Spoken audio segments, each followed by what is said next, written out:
Welcome back, welcome to my channel where I basically go through a lot of inane ramblings about things that I enjoy, things that I have done, created, projects I've worked on, and the occasional review of items.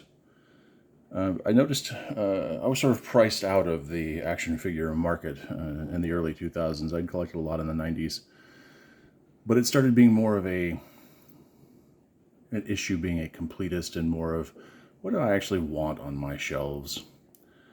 And I sort of collected in that vein. I realized a while back, not too long ago, that I actually had managed to collect a largish number of Star Wars figures without actually having a more current sculpt of Han Solo. I had the old, well, basically had the retro version of the 70s release that came out a few years ago. And I had the 90s overly muscular, ridiculous, chunky Power of the Force 90s version, but I didn't really have a current version, and I thought I should do something about that. And as I was looking around various places to see what kind of things were out there that I might enjoy having on my shelf, I found this Rebel Alliance set. I got it for about $40 at the time. God knows what they are now. But it came with 5 figures for about $40, which I thought, compared to current action figure prices, is actually pretty good. There's a little bit of weirdness. These are decent sculpts, even though knocked Leia over. But there's the set itself is a little bit weird as a celebration of the saga set. We'll go into that.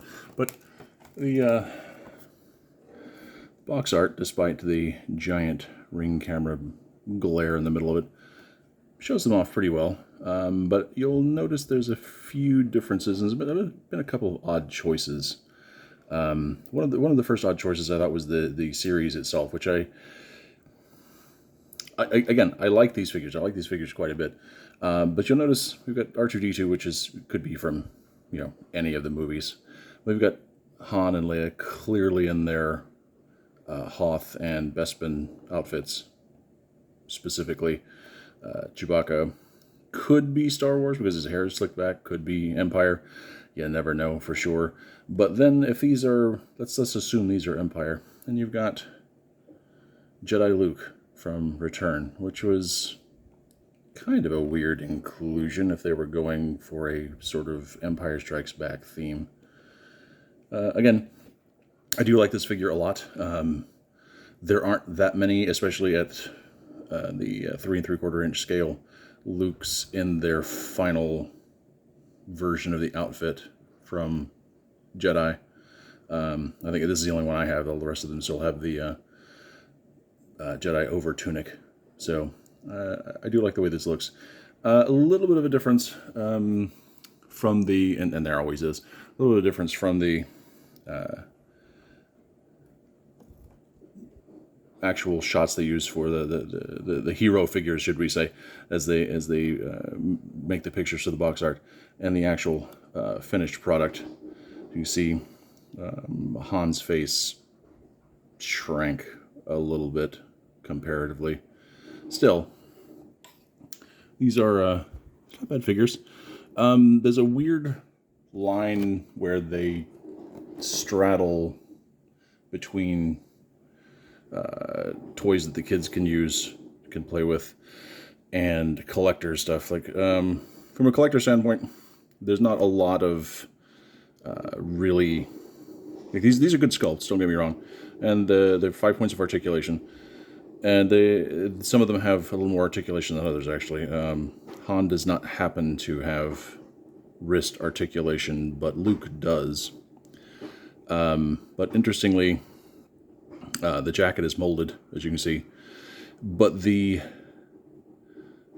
legs are a little bit of softer plastic than the torso, which means that as a kid, if you're playing with this, the piece of kit on his belt here, if you turn that, it cranks right into that hard plastic jacket and can actually scar that up. So that, in my opinion, limits for a kid. You're playing with your your toy and it gets screwed up when you play with it is a little bit ridiculous.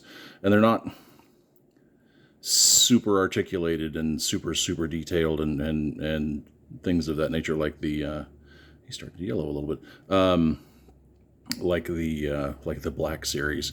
But still, these are pretty good figures for what, especially for the price I got them for, and they fill out my collection nicely. Another interesting choice, I thought, well, interesting is a word, is with Leia's outfit. Again, sculpted jacket onto the torso, which means that you have to, because it hangs over her hips, you have to allow some space for that. And what they did was actually, instead of just having the jacket be a separate piece, or and I'm sure it's for molding purposes, but for the torso, instead of having the jacket open, again, you've got these little wells, which prevents the legs from swinging forward entirely. They actually catch, obviously, on the hard edge here of the jacket. Again, I don't know that it looks a lot like Carrie Fisher, but it's a decent female sculpt, which I always appreciate. Sometimes it's a little bit difficult to nail. The Chewbacca in particular, I really like. This is probably the best Chewbacca I have in my collection. Obviously, the head has very limited articulation because of the hair coming off his head, but the hands are kind of cool, I thought. They hold the what you can get it in there. They hold the weapons very well. The fingers are soft. The bowcaster is soft, so it's not too bad. It's a really good sculpt, I thought. I think the next best one I had was one from an actual Hoth Chewie who's covered in snow. So it's good to have one that's not, covered in snow.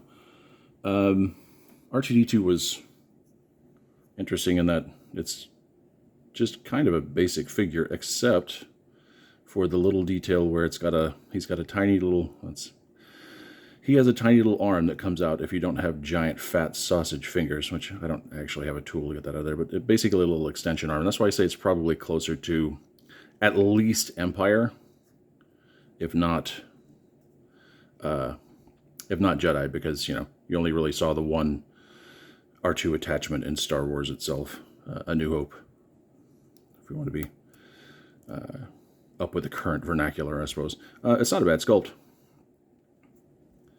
Pretty nicely done. But again, it's just, it's a simple R2-D2, so, there you go. What I find interesting about the Luke, if you compare the image of him on the box, is that his stance is actually quite a bit more dramatic than that. And as I said, he has some wrist articulation where you can decide how how dramatic you want his pose to be. I do like this figure a lot. Again, like I said, I do have a couple of Jedi Lukes. I don't have one that's specifically in this final version, final Jedi outfit. This for displayability, the pose isn't a big deal. If you were a kid playing with this, you might be, a little bit disappointed that the stance is so broad and weird. For my own personal nefarious purposes, I do wish that they had made the lightsaber out of a slightly darker green rather than the lightish green that it is. And the handle's honestly not painted all that well. You can really see through it into the dark green plastic, or the light green plastic, I guess I should say. Is that a dead-on portrait of Mark Hamill? No, but it does the job. It's not that bad. I've seen much worse. So, not a bad little set. I enjoy them. Again, especially if you can find them, hiding behind you, as she often does.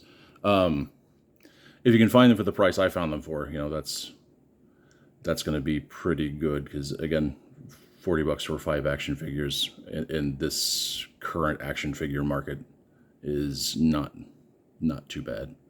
Again, yeah, good set. think that's where we'll wrap it up for today. Like, comment if you like. Subscribe if you must. It doesn't get much better than this. So until next time, when I find something else to ramble on about off the top of my head, we will see you next time.